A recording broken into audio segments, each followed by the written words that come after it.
আল্লাহ রসুলের ইন্তেকালের সময় তার ঘরে তেল ছিল না, আয়েশা সিদ্দিকা পাশের বাড়ি থেকে তেল ধার করিয়ে আনছে। কোন বাড়ি গেল? আল্লাহ রসুল তার ঘর থেকে আয়েশা দিয়ে কার বাড়িতে গেছে? যেখানে আল্লাহ রসুলের কোটি কোটি টাকার সম্পদ। শুধু মদিনা শহরে যে 3টে ইহুদিদের দুর্গ, এই 3টে দুর্গের তো 5 ভাগের 1 ভাগ আল্লাহ রসুল একার। তারপর খায়বারের যুদ্ধে ফেদাক, তাইমা, ওয়াদিউল কোরা, এক একটা বাংলাদেশের মতো অঞ্চল, এগুলি সব আল্লাহ রসুলকে আল্লাহ দান করেছেন। মালিফাই এত সম্পদের মালিক, তার বাড়িতে তেল ছিল না। এইসব কথাগুলি আসলেই আমাদের আলেমুলামাদের সরলতার জন্য, আর এখনও আলেমরা এই রোগেই ভুগছে। হাদিসের বিরুদ্ধে আমরা কোনো কথা বুঝিয়ে বলতে গেলেও তারা তেলে বেগুনে জ্বলে ওঠে, মনে করে যে এই সর্বনাশ, হাদিস অস্বীকার করা হয়েছে। এখন যদি কেউ মনে করে যে আজমির শরীফ যাব, যে আব্দুল কাদের জিলানীর মসজিদে যাব, তাহলে এখন এই 3টা মসজিদ ছাড়া আর সমস্ত জামি মসজিদগুলি সমান, 500 টাকাতে সব পাবেন। এখন কেউ যদি বলে টঙ্গী ইসমাইল 49 কোটি সব পাওয়া যাবে, এগুলি সম্পূর্ণ জাল এবং মিথ্যে কথা। এখন মানুষ তো বোকা, মানুষ তো ধর্মের নামে যে যা বলে এটা বিশ্বাস করে। ইসলামের নামে বিভিন্ন দল আছে যাদের মূল লক্ষ্যই হলো মানুষকে কোরআন থেকে দূরে রাখা। এটা আপনারা গবেষণা করলে পাবেন। তারা ইসলামের নামে একেবারে ফেদা, কিন্তু পরীক্ষা করলে দেখবেন যে এদের মূল লক্ষ্য কোরআন থেকে মানুষকে দূরে সরিয়ে রাখা। সাহাবায়ে কেরাম যারা, মানে 1 নম্বর মানুষ যারা, তাদের মধ্যে কেউ তো গাউসুল আজম হইল না। সাহাবায়ে কেরামদের কারো কবরে তো ওরকম গম্বুজ করা নাই, আছে সাহাবায়ে কেরামদের? সাহাবায়ে কেরামদের সমকক্ষ পৃথিবীতে কোনো অলি আল্লাহ হতে পারবে? তো অলি আল্লাহর কবরে গম্বুজ করিয়া বিরাট দরগা খুললে, একেবারে রাজধানী খুলিয়া এখানে বিরাট একটা ফাংশন চলছে। কী ফাংশন এগুলো? শয়তানের কারবার সব। এখন এ দ্বারা পৃথিবীটা ভরা, আপনি এটা তো পারবেন না। আপনি চিটাগাং যদি দেখেন, এই সব মাজার পার্টি, কিচ্ছু করতে পারবেন, এবং সেখানে অনেক খারাপ খারাপ লোক এই মাজারে থাকে। তো এগুলি হলো সমাজে এইরকমই অবস্থা। এই সমস্ত গুন্ডা পান্ডা, বিভিন্ন পন্থা ব্যবসা, এগুলোতে মানে গোটা চিটাগাং আপনি পীরের বিরুদ্ধে কথা কয়ে আপনি কিছু করতে পারবেন না।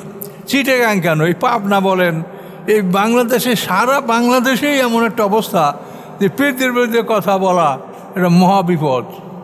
চ্যানেলটি সাবস্ক্রাইব করে আমাদের সঙ্গেই থাকুন। আসসালামু আলাইকুম। সম্মানিত সুধী মণ্ডলী, আমরা সূরা হাজের 26 নম্বর আয়াত থেকে এখন আলোচনা শুরু করব ইনশাআল্লাহ। আউযু বিল্লাহি মিনাশ শাইতানির রাজিম। ওয়া ইয বাওয়া'না লিইব্রাহিমা মাকানাল বাইতি আল্লা তুশরিক বি শাইআ ওয়া তাহহির বাইতিয়া লিত-তাইফিনা ওয়াল কায়িমিনা ওয়ার রুক্কাস সুজুদ। আল্লাহ রাব্বুল আলামিন বলেন, স্মরণীয় ঘটনা, যখন আমি ইব্রাহিম আলাইহিস সালামকে বাইতুল্লাহর জায়গা দেখিয়ে দিয়েছিলাম।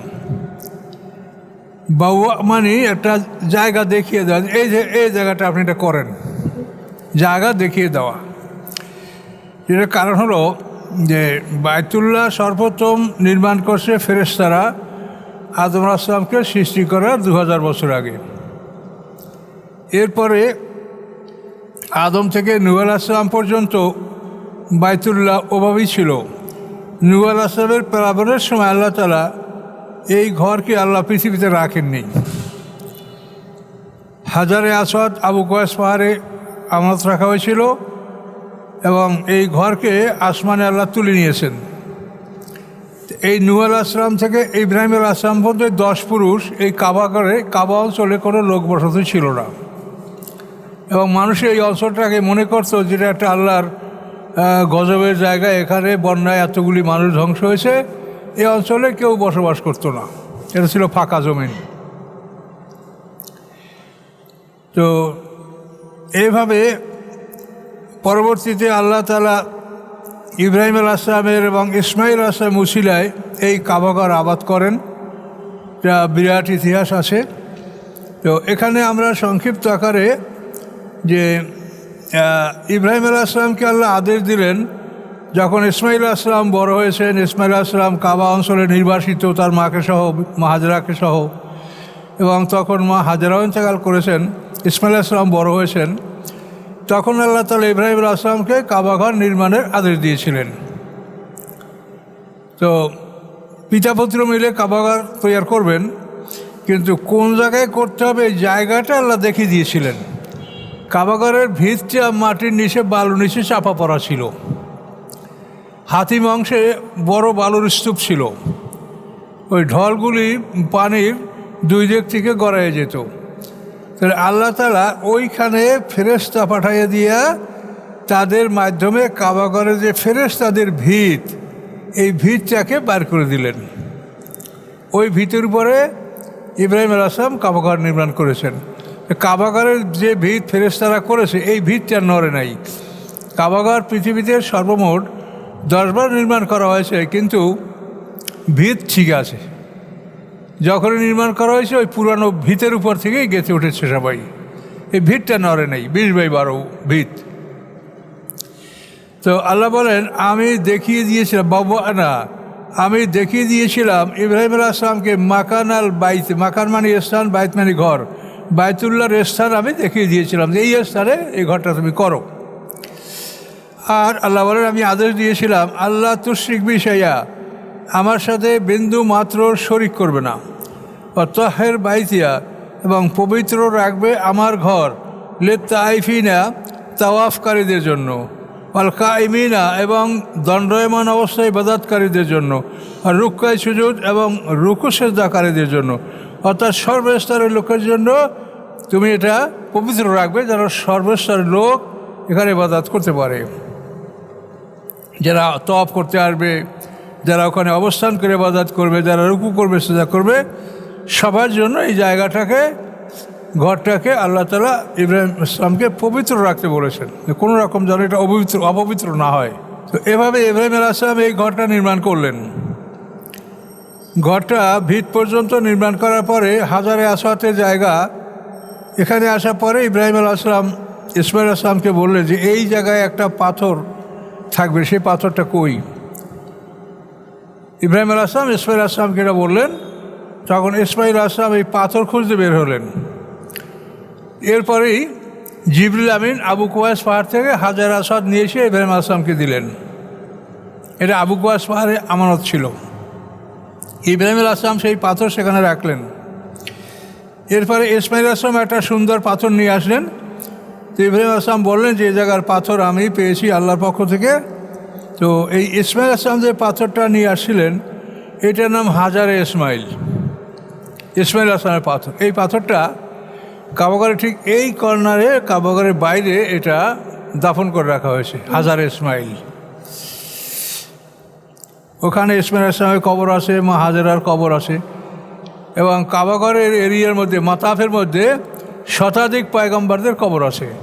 বিভিন্ন অঞ্চল থেকে পয়গম্বররা জাতির নিকট থেকে কষ্ট পেয়ে তারা ওখানে চলে আসেন কাবাঘরে, এবং ওই কাবাঘরের নিকটই তাদের মৃত্যু হয়েছে। এই জন্য শতাধিক পয়গম্বরের কবর ওই মাতাফের মধ্যে, যে জায়গাটা আমরা তওয়াফ করি, ওটার নিচে কবরগুলি আছে। তো এই কাবাঘর নির্মাণ করা যখন হয়ে গেল, নির্মাণ হয়ে যাওয়ার পরে আল্লাহ বললেন, ও আযযান ফিন নাসি বিল হজ, আযযান মানে আজান দিন, ঘোষণা করুন, ফিন নাসি মানুষের মধ্যে, বিল হজে হজের বিষয়, হজের জন্য আপনি আহ্বান করেন। তো ইব্রাহিম আসলাম বললেন যে আল্লাহ কে আছে, আমি কাকে ডাকবো? আমরা পিতা পুত্র দুইটা মানুষ। তখন আল্লাহ বললেন যে তুমি ডাক দাও, মানুষের কানে পৌঁছিয়ে দেওয়ার দায়িত্ব আমার। তো ইব্রাহিম আসলামের ডাকে যারা সাড়া দিয়েছে তারা সবাই হজ করতে পারবে, হজ তাদের নসিব হবে। তো ইব্রাহিম আসলাম বর্ণনা, বিভিন্ন বর্ণমতে যেটা পাওয়া যায়, যে কোনো রয়েতে আছে যে উনি আবু কুবাইস পাহাড়ের উপরে উঠে ঘোষণা করেছেন, রে মানুষেরা হজে আসো। আর কোনো বর্ণনা মতে বলা আছে যে মাকাম ইব্রাহিম, যে পাথরে দাঁড়িয়ে উনি কাবাঘর নির্মাণ করছেন, ওই পাথরে দাঁড়িয়ে উনি মানুষের কাছে হজের আহ্বান জানিয়েছেন। আযযান ফিন নাসি বিল হজ, এটা আল্লাহ বল। ইয়াতুকা, আসবে তারা, তোমার নিকট রেজালান পায়ে হেঁটে, ওয়ালা কুল্লে দমেরেন এবং প্রত্যেক দুর্বল উটের উপরে। দমের মানে ওই চলতে চলতে উটগুলো দুর্বল হয়ে যাবে, দূর দূরান্ত থেকে আসবে, তো এজন্য সকল দুর্বল উটের উপরে ইয়াতি নামেন ফাজিল আমিক, আসবে তারা দূর দূরান্ত রাস্তা হতে। আমিক মানে গভীর, মানে এখানে দূর দূরান্ত রাস্তা হতে মানুষ এখানে আসবে, তুমি ডাকো। ইব্রাহিম আসলাম এই হজের জন্য ডেকেছেন, মানুষের আসবে। লিয়া সাধু মানাফে আলহম, এবং তারা প্রত্যক্ষ করবে, দেখবে তাদের উপকারগুলি, যে এখানে আসলে কি উপকার হয় সেটা তারা দেখতে পাবে। এই ঘরে জামাতে নামাজ পড়লে 1 রাকাতে 1 লক্ষ রাকাতে সব পাওয়া যাবে। তারপর এখানেই হেরেম এরিয়ার মধ্যেই কোরবানির স্থান মিনা, এটা হেরেমের মধ্যে। এবারে মাকাম ইব্রাহিম আছে, এখানে সাফা মারোয়া পাহাড় আছে, এখানে মা হাজেরা সন্তানের জন্য পানি অনুসন্ধান করছিলেন। এই সবগুলি নিদর্শন আমরা ওখানে দেখতে পাবো। ইব্রাহিম আলাইহিস সালামের পদচিহ্ন যুক্ত পাথর মাকাম ইব্রাহিম, তাও সেখানে সংরক্ষিত আছে। তো আল্লাহ বলেন তারা দেখতে পাবে তাদের উপকারগুলি। ওয়াজকুরু ইসমাল্লাহি ফি আইয়ামে মালুমাত, এবং স্মরণ করবে আল্লাহর নাম। ওয়াজকুরু ইসমাল্লাহ, এবং স্মরণ করবে তার আল্লাহর নাম ফি আইয়ামে মালুমাত, নির্ধারিত দিনগুলিতে। নির্ধারিত দিন মানে হজের দিন শুরু হবে 8 তারিখ থেকে। 8 তারিখে সবাইকে মিনায় যেতে হবে। ওখানে জোহর, আসর, মাগরিব, ইশা, ফজর, এই মিনায় 5 ওয়াক্ত নামাজ আদায় করার পরে ওখান থেকে সকালবেলা আরাফাতে যেতে হবে। আরাফাতে ওখানে আমিরে হজ তিনি হজের খুতবা দেবেন 9 তারিখ। এই 9 তারিখ আমিরে হজের খুতবা হবে, এবং সেখানে খুতবাটা নামাজের পর জোহর আসর একসঙ্গে আদায় করা হবে। জোহরের সময় জোহর এবং আসর 2 ওয়াক্ত নামাজ একই সঙ্গে আদায় করা হবে। 1 আজান 2 ইকামত, এর মাধ্যমে জোহর এবং আসর নামাজ আদায় করা হবে। নামাজ শেষে খুতবা। তো এই খুতবায় আমিরে হজ যা বলার তাই বলবেন, হজের নিয়ম কানুন, ফজিলত, ভালো মন্দ সব কিছু বলবেন। এই 9 তারিখের এই আরাফাতে খুতবার পরে মানুষেরা ওখানে অবস্থান করবে সূর্যাস্ত পর্যন্ত। মাগরিব পড়বে না, সূর্যাস্ত পর্যন্ত অপেক্ষা করে ওখান থেকে মুজদালিফায় যাবে। মুজদালিফায় গিয়া এশার সময় মাগরিব এশা পড়বে। এশার সময় মাগরিব এশা, এভাবে মুজদালিফায় রাত কাটাবে। মাশারে পাহাড়ের কাছে, মাশারে হারাম পাহাড় যেটা আছে, মাশারে হারাম কোরআনে বলা আছে, এই পাহাড়ের কাছে তারা অবস্থান করবে এবং ইবাদত বন্দি করবে। এরপরে ওখান থেকে ফজরের নামাজ একটু অন্ধকারে পড়ে তারপর তারা মিনায় চলে যাবে। মিনায় গিয়ে সেখানে তারা বড় শয়তান, যেটা জুমরাতুল আকাবা যেটাকে বলা হয়, বড় শয়তান, ওই সেখানে তাকে 7টা কঙ্কর মারবে, মেরে বাস ওই দিনই শেষ। ওই দিন এরপর তারা মিনার থেকে মিনায় গিয়া ওই মিনারই এক প্রান্তে কোরবানির জায়গা আছে, সেখানে তারা কোরবানি করবে। কোরবানি করার পরে তারা এহরাম ভঙ্গ করবে। এরপরে তারা মক্কায় যাবে। মক্কায় গিয়া তারা ফরজ তওয়াফ, যে তওয়াফটা ফরজ, এইটা 10, 11, 12 তারিখ সূর্যাস্তের পূর্ব সময় পর্যন্ত এটার সময়, এর মধ্যে ফরজ তওয়াফটা আদায় করতে হবে। তো থাকবে ওর মক্কায় থাকার নিয়ম না। মক্কায় আপনি যাবেন, তওয়াফ সেরে আবার মিনায় চলে আসবেন, যেহেতু আপনাকে 3 দিন পাথর মারতে হবে। আর যদি কেউ মিনায় নাই আসেন, মক্কাতেই থাকেন, তাহলে আবার মিনায় আসতে হবে আপনাকে জোহরের নামাজের টাইমে পাথর মারার জন্য। তো এভাবে আপনি 10 তারিখ তো বড় শয়তানকে মারলেন, 11, 12, 13, এই 3 দিনও আপনি 3টা জামরা পাথরের উপরে পাথর নিক্ষেপ করতে হবে। এই 3টে জায়গায় ইব্রাহিম আলাইহিস সালামকে শয়তান একেবারে সরাসরি আত্মপ্রকাশ করে বাধা দিয়েছে। ইব্রাহিম আলাইহিস সালাম যদি ঠেকানো না যায়, তাহলে আমি এই দিন কোনোদিন ঠেকাতে পারবো না। এই জন্য সরাসরি আত্মপ্রকাশ করে একেবারে সামনে দাঁড়াইয়ে বাধা দিচ্ছে এই 3টে জায়গায়। তখন ইব্রাহিম আলাইহিস সালাম 7টা করে পাথর মেরেছে আর শয়তান পালিয়েছে। এই জন্য আমরা এর স্মরণে ওখানে আমরা হাজারে আসাদ ওখানে আমরা ওই জামরা, এই জামরাগুলিতে আমরা জামরাতুল আকাবা, জামরাতুল ওয়াস্তা, জামরাতুল উলা, এই তিনটা। উলাটা ছোট, মধ্যমটা ওয়াস্তা, আর ওই আকাবাটা বড়। এই তিনটা পাথরে মানে শয়তানের প্রতিকৃতি, আইকন, এর উপরে পাথর মারতে হবে। এই পাথরগুলি মুজদালিফা থেকে হাজী সাহেবরা সংগ্রহ করে নিয়ে আসে। মুজদালিফা বিশাল মাঠে এই পাথর আছে, এবং পাথরগুলি ছোট হবে, এই 2টা আঙ্গুল দ্বারা আপনি নিক্ষেপ করবেন, এটা যদি খুব বড় না হয়। তো বড় হলে সমস্যা, মানুষ কার গায়ে লাগবে, কি আঘাত খাবে বা সমস্যা হবে। এই পাথর মারতে আসলে তখন আপনি লব্বাইকা পড়া বন্ধ থাকবে, তখন আপনি আল্লাহু আকবার বলবেন, আল্লাহু আকবার বলবেন, পাথর মারবেন। আর ওই পাথর মারতে আসা আগ পর্যন্ত লব্বাইক আল্লাহুম্মা লব্বাইক লা শারীকা লব্বাইকা, এই দোয়া আপনি পড়তে থাকবেন। এই মিনাতে আল্লাহ রসুল কোরবানের 100 উট, তার মধ্যে 63টা উট আল্লাহ রসুল নিজাতে জবে করেছেন, আর 37টা উট হযরত আলী রাদিয়াল্লাহু তাআলা আনহু আল্লাহ রসুলের পক্ষ থেকে জবা করেছেন। 100 উট তিনি কোরবানি করেছেন। অথচ কিছু বইতে, যেমন রাহিকুল মাকতের মতো বইতেও লেখা যে আল্লাহ রসুল এক ইহুদির বাড়ি থেকে 50 কেজি গম একটা বর্মের বিনিময়ে, বর্ম তার কাছে জমা রেখে তার বিনিময়ে এই গমটা আল্লাহ রসুল এনেছেন। এটা কত বড় জঘন্য কথা! যে রাসূল হজের সময় 100 উট কোরবানি করলেন, সে এক ইহুদির বাড়ি থেকে গম ধার করবেন। আর ইহুদিরা কোথায় পাইলেন? মদিনায় তো ইহুদির বসতি ছিল না। ইহুদিরা তো বদরের যুদ্ধের পরে ইহুদি বনু কাইনুকা বিদায়, উহুদের যুদ্ধের পরে বনু নজির বিদায়, আর আহজাব যুদ্ধের পরে বনু কোরাইজা বিদায়, সব ইহুদিরা বিদায়। তাদের কালা মদিনার আশপাশেও থাকার অনুমতি দেয়নি, তোমরা এই শহরের কাছেও থাকতে পারবে না। তাহলে এই সমস্ত কথাগুলি যারা আমাদের সাথে বড় আলেম, তারা এগুলি লিখেছে এই জন্য যে সরল প্রাণে মনে করছে যে আল্লাহ রসুল হাদিসে আছে, এটা বোধহয় ঠিক। সমস্যাটা লেখা নেই। এই সরল বিশ্বাসই আমাদের শত্রুরা আমাদের মধ্যে ঢুকে আমাদেরকে তছনছ করে ফেলেছে। তারপর ওই বইতে আরও আছে, আল্লাহ রসুলের ইন্তেকালের সময় তার ঘরে তেল ছিল না, আয়েশা সিদ্দিকা পাশের বাড়ি থেকে তেল ধার করিয়ে আনছে। কোন বাড়ি গেল? আল্লাহ রসুল তার ঘর থেকে আয়েশা দিয়ে কার বাড়িতে গেছে? যেখানে আল্লাহ রসুলের কোটি কোটি টাকার সম্পদ। শুধু মদিনা শহরে যে 3টে ইহুদিদের দুর্গ, এই 3টে দুর্গের তো 5 ভাগের 1 ভাগ আল্লাহ রসুল একার। তারপর খায়বারের যুদ্ধে ফেদাক, তাইমা, ওয়াদিউল কোরা, এক একটা বাংলাদেশের মতো অঞ্চল, এগুলি সব আল্লাহ রসুলকে আল্লাহ দান করেছেন। মালিফাই এত সম্পদের মালিক, তার বাড়িতে তেল ছিল না। এইসব কথাগুলি আসলেই আমাদের আলেমুলামাদের সরলতার জন্য, আর এখনও আলেমরা এই রোগেই ভুগছে।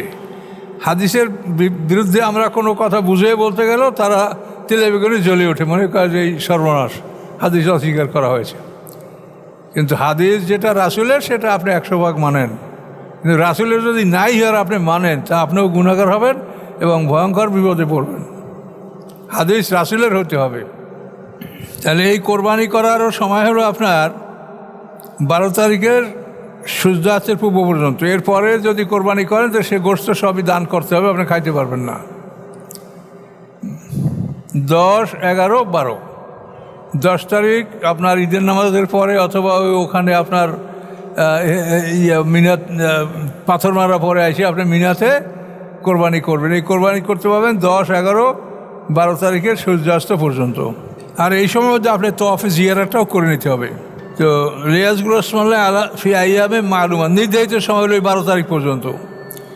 আর 13 তারিখ পর্যন্ত তাশরিক।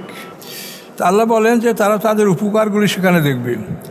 এই বাইতুল্লাহ আপনি জামাতে নামাজ পড়লে 1 লক্ষ রাকাতের সওয়াব পাবেন। আর এর সাথে আরও 2টা মসজিদ আছে, সেটা হলো মদিনার মসজিদ এবং মসজিদে আকসা। এই 2টা মসজিদে আপনি জামাতে নামাজ পড়লে 50,000 রাকাতের করে সওয়াব পাবেন। এই জন্য আল্লাহ রসুল হাদিসে বর্ণনা করেছেন, লা তাসুদ্দুর রিহালা ইল্লা সালাসাতেন, যে 3টি জায়গায় ছাড়া অন্য কোথাও সওয়াবের নিয়তে যাওয়ার জন্য তুমি সফর করবে না, সফরের প্রস্তুতি নিবে না। 3টে জায়গা ছাড়া, আল্লাহর ঘর, মদিনা, আর হলো বাইতুল মাকদাস। এছাড়া পৃথিবীর সমস্ত মসজিদগুলি সমান এবং জামাতে নামাজ পড়লে 500 রাকাতের সব পাবেন, সব মসজিদ। এখন যদি কেউ মনে করে যে আজমির শরীফ যাব, যে আব্দুল কাদের জিলানীর মসজিদে যাব, তাহলে এখন এই 3টা মসজিদ ছাড়া আর সমস্ত জামি মসজিদগুলি সমান, 500 রাকাতে সব পাবেন। এখন কেউ যদি বলে টঙ্গী ইসমাইল 49 কোটি সব পাওয়া যাবে, এগুলি সম্পূর্ণ জাল এবং মিথ্যে কথা। এখন মানুষ তো বোকা, মানুষ তো ধর্মের নামে যে যা বলে এটা বিশ্বাস করে, এই ব্যারামেই তো মানুষ মরল। কাজে এই জন্য আপনি অন্ধবিশ্বাস করবেন না, আপনি আল্লাহর কোরআন, রসুলের বিশুদ্ধ হাদিস এগুলো আপনাকে জানতে হবে। দুনিয়ার কোন জিনিসটা বিনা পরীক্ষা আপনি গ্রহণ করেন? আপনি ডাক্তার দেখাবেন, জানিয়ে শুনে কোন ডাক্তার ভালো। আপনি ছেলেদের প্রাইভেট পড়াবেন, কোন মাস্টার ভালো। প্রত্যেকটা ক্ষেত্রেই তো আপনি আত্মীয়তা করবেন, কোন মেয়ে ভালো, কারা ভালো, এগুলি সবই তো যাচাই বাছাই করা হয়। কিন্তু ধর্মের ব্যাপারে হুজুরে যা বলছে ওই বাস, এখানে আর দেখাশোনার প্রয়োজন মনে করে না মানুষ। এজন্যই মানুষ বিপদে পড়ে। সকল বিষয়ে আপনি পরীক্ষা নিরীক্ষা করবেন। তার কারণ আমাদের মহাশত্রু শয়তান, তারপরে ইহুদি খ্রিস্টান বিভিন্ন জাতি আমাদের শত্রু। কাজে এই জন্য এগুলি লক্ষ্য রাখতে হবে। ইসলামের নামে বিভিন্ন দল আছে যাদের মূল লক্ষ্যই হলো মানুষকে কোরআন থেকে দূরে রাখা। এটা আপনারা গবেষণা করলে পাবেন।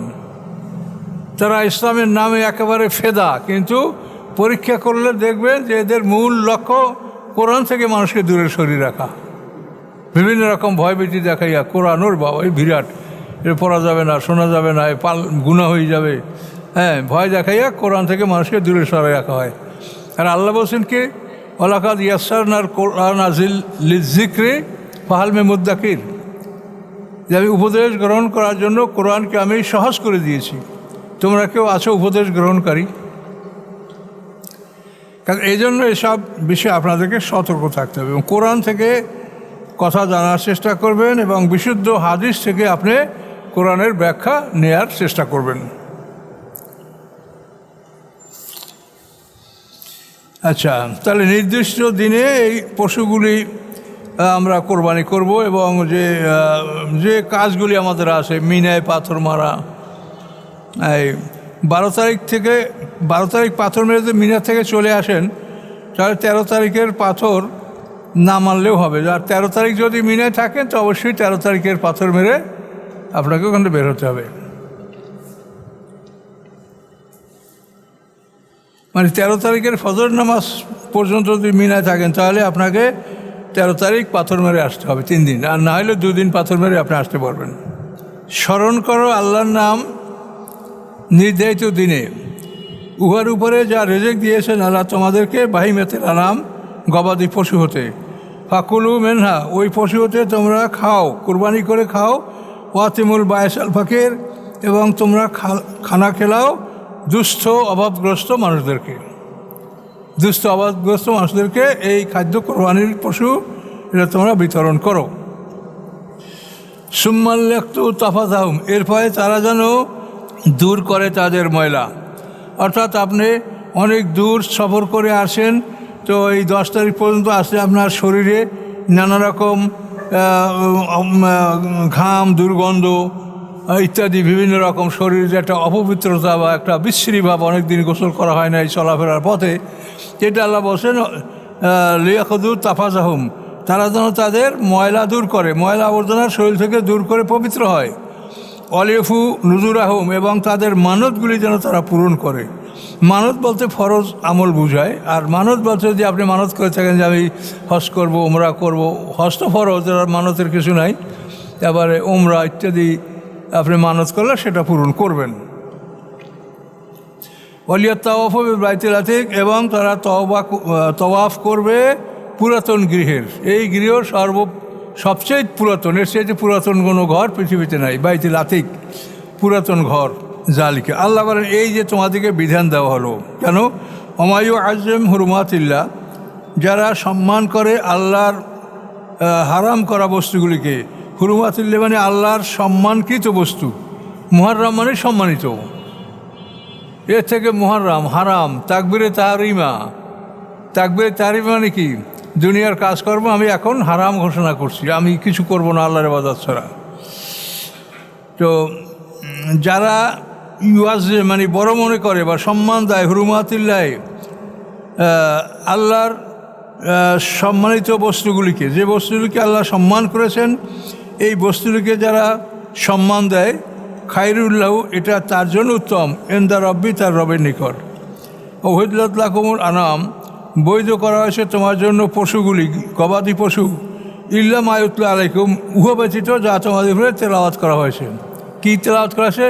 ওয়াল খাইলা ওয়াল বিগালা ওয়াল হামিরা লেতার কাবু আদিনা, ঘোড়া, খচ্চর, গাধা, এই তিনটা প্রাণী বসে, এটা তোমরা খাবে না। আর শুকর তো আলাদাভাবেই বলা আছে। ফাজতানিবুর রেসামিনাল আওসানে, দূরে থাকো মূর্তির অপবিত্রতা থেকে। ফাজতানিবু কাউলা জুর, এবং দূরে থাকো মিথ্যা বলা থেকে। এই আয়াত দ্বারা আল্লাহ রসুল বলেছেন যে মূর্তির অপবিত্রতা এবং মিথ্যা বলা দুইটা পাপ সমান পর্যায়ের, যেহেতু একই আয়াতে আল্লাহ তাআলা এই দুইটা কথা বলেছেন। ফাজতানিবুর রেসামিনাল আওসানে, তোমরা দূরে থাকো অপবিত্রতা হতে, মূর্তির অপবিত্রতা থেকে তোমরা দূরে থাকো, এবং মিথ্যা কথা থেকে তোমরা দূরে থাকো। তো মিথ্যা বলা শিরকের সমপর্যায়ের অপরাধ। হুনাফা আলিল্লাহ, এবং তোমরা একনিষ্ঠ হও আল্লাহর উদ্দেশ্যে, খাঁটিভাবে ইবাদত করো আল্লাহর।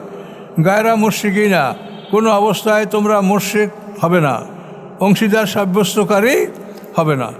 আল্লাহকে ডাকেন, আবার পিসাবের পায়েও সেজদা দেন, এরকম যেন কিছু না হয়। অমায়ুশেক বিল্লাহ, এবং যারা আল্লাহর সাথে শরিক করবে, তার অবস্থাটা কী হবে? ফাকান নামা খাররাবেন আসমা, মনে হয় যেন সে আকাশ থেকে পতিত হয়েছে। অত উপর দিয়ে পড়লে তার অবস্থা কী হয়? তারপরে ফাতাক্তাফুত্তায়রো, তারপরে তাকে ছো মেরে নিয়ে গেছে একটা পাখি। এক তো আকাশ থেকে পড়ছেন, তারপরেও পাখিতে ছো মেরে নিয়ে গেছে। আর তাহাবিবিহি রিহ, অথবা নিক্ষেপ করেছে তাকে বাতাস, ফি মাকানিন সাহিক, দূরবর্তী স্থানে, বাতাস উড়ে দূরে ফেলাই দিয়েছে। এই যে একটা অস্বাভাবিক অবস্থা, এটা হবে কাদের জন্য? যারা শিরক করে তাদের জন্য। এগুলি আপনাকে ভালো করে বুঝতে হবে। মানুষ নামাজ পড়ে, আল্লাহকে মানে, শিরক করে। আল্লাহকে মানার পরে এই মানুষগুলি আবার বলে কি, যার পীর নেই তার পীর শয়তান, এই পীর লাগবে। তারপরে বিভিন্ন দরগা, এসব জায়গায় মানুষ যায় সওয়াবের জন্য, এবং পীরদের কাছে মানুষ যায় ভেস্তে যাওয়ার জন্য। কিন্তু আসলে আপনাকে মূল বিষয়টা বুঝতে হবে, সেটা হলো এই যে আপনি কারো কাছে যাবেন শেখার জন্য, এবং আপনি আমল করবেন, আল্লাহ আপনাকে পুরস্কার দেবে। কোনো মানুষের কাছে কিছু নাই, আমার কাছেও নাই, কোনো পীরের কাছেও নাই। পীর কোথায় যাবে তারই তো কোনো খবর নাই। সে আপনাকে ভেস্তে নিয়ে যাবে, সে যাবে কোথায়? এই জন্য আপনাদের লক্ষ্য হবে কি, যে আপনারা শিখবেন, শেখার পরে আমল করবেন, এবং আমলের বিনিময়ে আপনাকে আল্লাহ দিবে। পীরের কাছে কিছু নাই, অন্য কারো কাছে কিছু নাই, এবং আপনি মনে করেন যে কে দিবে? এক বিন্দু, এক মানে জর্রা বরাবর ন্যাক আমল কেউ কাউকে দিবে না, কেউ মোটেও ছাড় দিবে না। পিতা মাতা, ছেলে মেয়ে, কেউ কাউকে ছাড় দিবে না। কাজে এই জন্য আপনাকে চিন্তা করতে হবে যে আমি শিখব, শিখে আমি আমল করব, এবং আল্লাহর কাছ থেকে আমি বিনিময় লাভ করব। এটা কোনো মানুষ আপনাকে দিতে পারবে না। কাজে কোনো মানুষের ভরসা করে আপনি যাবেন না। কোনো দরগায় এই মনে করে যাবেন না যে ওইখানে গেলে আমার অতিরিক্ত কোনো সওয়াব পাবো। ওই দরগায় কী সওয়াব আছে? একমাত্র শেখার জন্য আপনি কোথাও বের হতে পারেন, এছাড়া কোনো দরগায় কোনো বরকত নাই, কিচ্ছু নাই। এগুলি সব ভুয়া। আব্দুল কাদের জিলানী সাহাবায়ে কেরামদের যুগ থেকে অন্তত 400 বছর পরের লোক। তো এত রাসূলের সাহাবীদের যুগ, এর মধ্যে এরকম কোনো একটা লোক বাইর হলো না, আব্দুল কাদের জিলানী সে গাউসুল আজম হয়ে গেল। এগুলো কি? এটা মানুষ, এটা কমন সেন্স থাকবে না? সাহাবায়ে কেরাম যারা মানে 1 নম্বর মানুষ যারা, তাদের মধ্যে কেউ তো গাউসুল আজম হলো না। সাহাবায়ে কেরামদের কারো কবরে তো ওরকম গম্বুজ করা নাই, আছে সাহাবায়ে কেরামদের? তো সাহাবায়ে কেরামদের সমকক্ষ পৃথিবীতে কোনো অলি আল্লাহ হতে পারবে? তো এই অলিয়াল্লাহর কবরে গম্বুজ করিয়া বিরাট দরগা খুললে, একেবারে রাজধানী খুলিয়া এখানে বিরাট একটা ফাংশন চলছে। কী ফাংশন এগুলো? শয়তানের কারবার সব। এখন এর থেকে এ দ্বারা পৃথিবীটা ভরা, আপনি এটা তো পারবেন না। আপনি চিটাগাং যদি দেখেন, এই সব মাজার পার্টি, কিচ্ছু করতে পারবেন না, এবং সেখানে অনেক খারাপ খারাপ লোক এই মাজারে থাকে। তো এগুলি হলো সমাজে এইরকমই অবস্থা। এই সমস্ত গুন্ডা পান্ডা বিভিন্ন পন্থা ব্যবসা, এগুলোতে মানে গোটা চিটাগাং আপনি পীরের বিরুদ্ধে কথা কয়ে আপনি কিছু করতে পারবেন না। চিটাগাং কেন, এই পাবনা বলেন, এই বাংলাদেশে, সারা বাংলাদেশেই এমন একটা অবস্থা যে পীরদের বিরুদ্ধে কথা বলা এটা মহাবিপদ। তো এই জন্য তারপর আমাদের বলছে, আমরা এগুলো বলে জীবনে অনেক কষ্ট পেয়েছি। মাহফিলে গেছি তো মশারি দেয় নাই, মাহফিলে গেছি তো খাইতে দেয় নাই, কেন? আমি পিসির বিরুদ্ধে কথা বলছি। কিন্তু তারপরও আমাদের এটা বলতে হবে, কে মানবে কে মানবে না এটা আল্লাহ ভালো জানে। তো এগুলির মধ্যে থেকে শিরক ছড়ায় মানুষের মধ্যে, শিরক বেদাত। কেউ যদি মনে করে যে ওইখানে গেলে আমার সওয়াব হবে, কী করে সওয়াব হবে? কী আছে ওখানে সওয়াব হওয়ার? সওয়াব হওয়ার জায়গাগুলো তো আল্লাহই বলে দিয়েছে, এই 3টা জায়গায় তোমার সওয়াব, আর কোথাও সওয়াব নাই। তো এই জন্য আমাদের মনোবল রাখতে হবে এবং কোরআনের উপরে নির্ভর করতে হবে, এবং এটা বুঝে শুনে আমাদের কাজ করতে হবে, কোনোভাবে যাতে শিরক আমাদের মধ্যে না ঢোকে। তার কারণ এটি এমন একটা অপরাধ যে আল্লাহ এটা ক্ষমা করবেন না। জালিকা, আল্লাহ বলেন এই সবগুলি যা বর্ণনা করা হলো এটা তোমাদের কল্যাণের জন্য। হুমায়ু আজম শায়ের আল্লাহ, এবং যারা সম্মান দেয় আল্লাহর নিদর্শনগুলিকে, ফাইন্ডামেন তাকওয়াল কুলুব, এটা তার অন্তরের পবিত্রতা, অন্তরের মনের তাকওয়া। যে আল্লাহ যে বিষয়গুলিকে শায়রিল্লাহ মানে নিদর্শন হিসেবে আল্লাহ ঘোষণা করেছেন, এই নিদর্শনগুলিকে সম্মান দেখাতে আল্লাহ বলেছেন, এগুলিকে যেন কেউ অপমান না করে। লাকুম ফিয়া মানাফিউর আজারে মুসাম্মা, তোমাদের জন্য রয়েছে এই পশুগুলির মধ্যে অনেক উপকার নির্ধারিত সময় পর্যন্ত, মানে জবে করার আগ পর্যন্ত তোমাদের জন্য উপকার। সুম্মা মাহিল্লার বাইতুল আতিক, তারপরে এই পশুগুলির অবস্থান হলো পুরাতন গৃহের কাছে, তারপর কাবাগরের কাছে হেরেমে তাদেরকে নিয়ে যাও, সেখানে কোরবানি করো, জবে করো। এই কোরবানি আগ পর্যন্ত তোমাদের উপকার আছে, তোমরা সবার হবে, দুধ খাবে, বিভিন্ন বোঝা বহন করবে। তো এটার পরে সর্বশেষ স্থান হলো তার বাইতুল আতিক, ওখানে তাকে কোরবানি করা হবে। লিকুল উম্মাতেন জাআল্লাহ মানসিকান, সকল উম্মাতের জন্য আমি করেছি কোরবানির বিধান। লিয়াজ কুরুসমাল্লাহে, যাতে তারা স্মরণ করতে পারে আল্লাহর নাম, আলামা রাজাকা মুহের উপরে, যে আল্লাহ তাদেরকে জীবিকা দান করছেন। মেম বাহিমাতুল আনআম, চতুষ্পদ পশুদের মধ্যে হতে।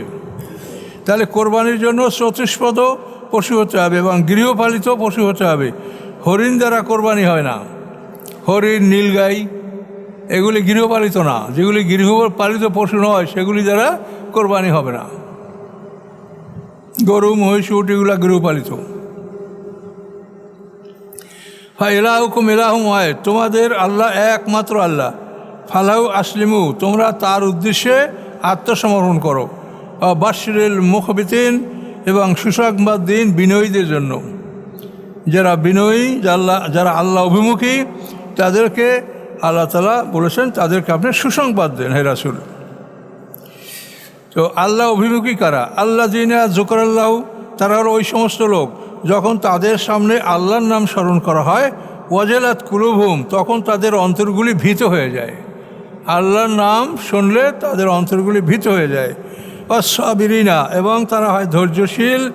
আলা মা আসাবাহুম, উহার উপরে যা তাদের উপরে উপনীত হয়, মানে তাদের উপরে যে বিপদ আপদ আসে, যারা ইসলামের উপরে থাকবেন তাদের উপরে কিন্তু বিপদ আসবেই, নানাবিধ সামাজিক নানাবিধ চাপ।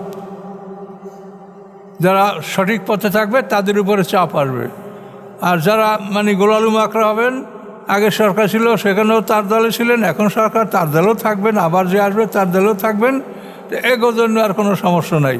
কিন্তু এদের সমস্যার সামনে বড় সমস্যা, দুনিয়ার সমস্যা নাই। আর দুনিয়া যদি আপনি সোজা পথে থাকেন তা আপনার সমস্যা।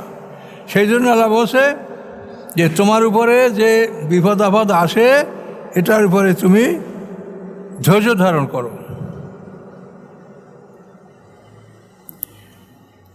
আর সাবিরিনা আলা মা সাবাহম, তারা ধৈর্যশীল উহার উপরে যা তাদের উপরে উপনীত হয়। আর কী হবে? অল মুকিমি সালাত, এবং তারা সালাত কায়েমকারী হবে।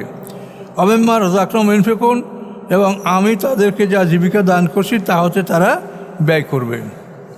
এই সূরা বাকারাও এই কথাই বলা আছে। তো ব্যয়ের ব্যবস্থা আপনারা জানেন যে জাকাত, এহসান, এইগুলি হলো আপনার ব্যয়ের জায়গা।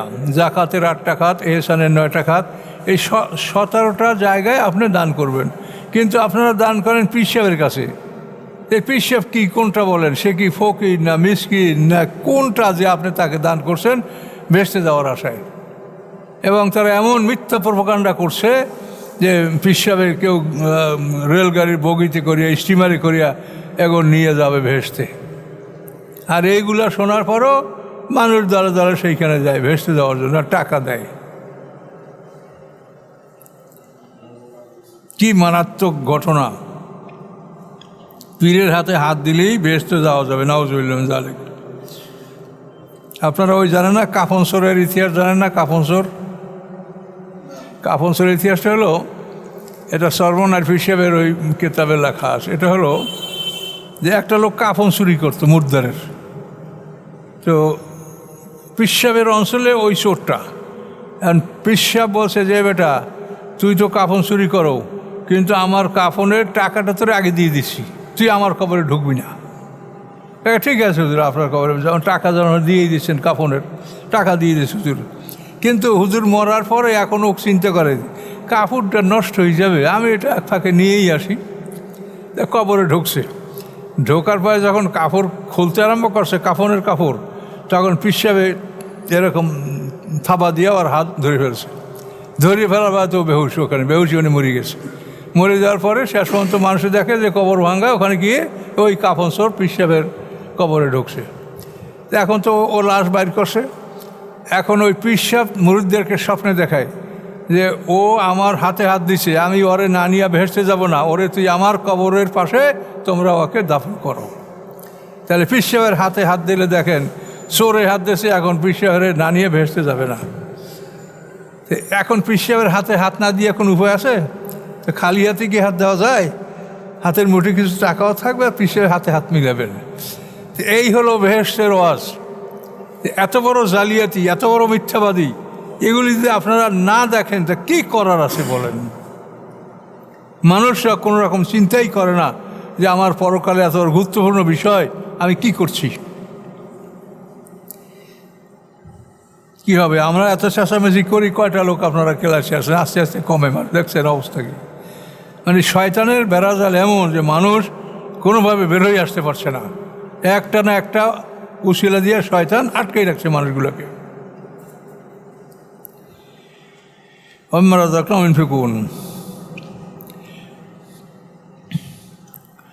বদনা জালনা লাকুম মিন শায়রিল্লাহ। বদনা মানে উট।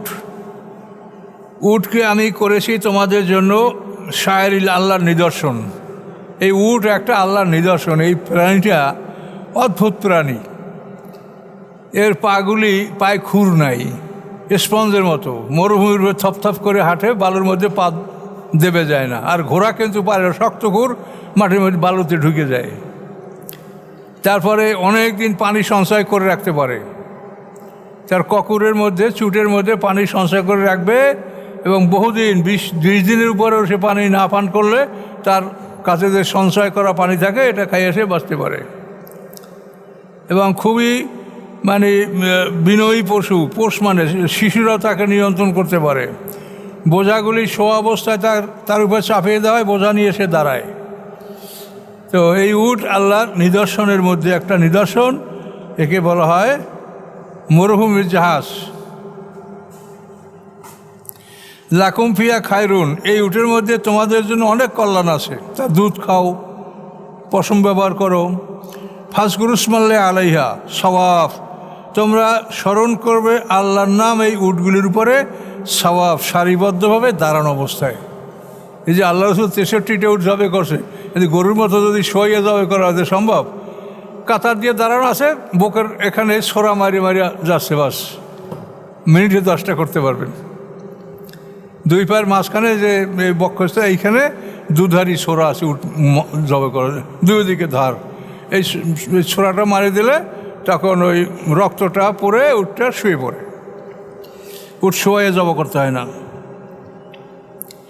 তো সওয়াফ মানে কাতারবন্দি অবস্থায়, ফায়জা অজাবা জুনুবহা, অথবা যখন সে কাত হয়ে পড়ে পাজরের উপরে ভর করে, তখন কি করো, ফাকুলু মেনহা, তোমরা উহাতে খাও, অতেমুল কানেয়া, এবং তুষ্টদেরকে খাওয়াও, আর মোতাররা, এবং যারা যাচনা করে চেয়ে বেড়ায় তাদেরকেও খাওয়াও। কাযালিকা সাক্খারনা হালাকুম, এভাবেই আমি এদেরকে তোমাদের অনুগত করে দিয়েছি, লাআল্লাকুম তাশকুরুন, যাতে তোমরা কৃতজ্ঞতা জ্ঞাপন করতে পারো। আল্লাহ বলেন তোমরা তো এভাবে জবে কোরবানি করবা। লাইয়া নারাল্লাহ লুহুমুহা, পৌঁছে না আল্লাহর কাছে তার গোশত, ওলা দেমাউহা, এবং না তার রক্ত, ওলা কি ইয়ানালু তাকওয়া মিনকুম, কিন্তু পৌঁছে আল্লাহর কাছে তোমাদের তাকওয়া। তোমরা কি উদ্দেশ্যে ওটা জবে করলে তোমাদের অন্তরের অবস্থা কি তাকওয়া, এটা আল্লাহর কাছে পৌঁছে, রক্ত মাংস আল্লাহর কাছে পৌঁছে না, অথচ তোমরাই খাচ্ছ। কাযালিকা সাক্খারা হালাকুম, এভাবেই এই পশু তোমাদের জন্য অনুগত করে দেওয়া হয়েছে, বাধ্য করা হয়েছে। লিতুকাব্বিরুল্লাহ আলা মা হাদাকুম, যাতে তোমরা শ্রেষ্ঠত্ব ঘোষণা করো আল্লাহর, এজন্য যে আল্লাহ তাআলা তোমাদেরকে হেদায়েত দান করেছেন। বাশশিরিল মুহসিনিন, এবং সুসংবাদ দিন সৎকর্মশীলদেরকে, যারা ভালো কাজ করে তাদেরকে সুসংবাদ দান করুন। আরবের মুশরিকরা কাবাগরের সামনে কতগুলি পাথর স্থাপন করা ছিল, সেই পাথরের উপর ওরা পশু জব করে এই রক্তগুলি কাবাগরের ওয়ালে লাগাই দিত, যে আল্লাহর খুশি হবে, আল্লাহর খুশি করার জন্য। তো এইগুলির জন্য আল্লাহ বলছে যে আল্লাহর কাছে রক্ত মাংস পোষে না, কাজে এগুলো দিয়ে তোমরা কাবাগরের দেওয়াল নষ্ট করো না। ইন্নাল্লাহ ইউদাফিউ আনিল্লাযিনা আমানু, নিশ্চয়ই আল্লাহ তাআলা প্রতিহত করেন মুসলমানদের থেকে, অর্থাৎ মুসলমানদের উপরে যদি কোনো বালা মুসিবত আসে আল্লাহ সেটা মুসলমানদের থেকে প্রতিহত করেন, ফিরিয়ে রাখেন। ইউদাফিউ মানে প্রতিহত করেন, ফিরিয়ে রাখেন মুমিনদের থেকে বিপদ আপদ, শত্রুর আক্রমণ। ইন্নাল্লাহ লা ইউহিব্বু কুল্লা খাওয়ানিন কাফুর, নিশ্চয়ই আল্লাহ তাআলা ভালোবাসেন না সকল খেয়ানাতকারী অবিশ্বাসীদেরকে। যারা আমানতের খেয়ানাত করে, যারা প্রতিজ্ঞা ভঙ্গ করে, যারা অবিশ্বাস করে, তাদেরকে আল্লাহ ভালোবাসেন না। এ পর্যন্ত থাকলো 2 রুকু।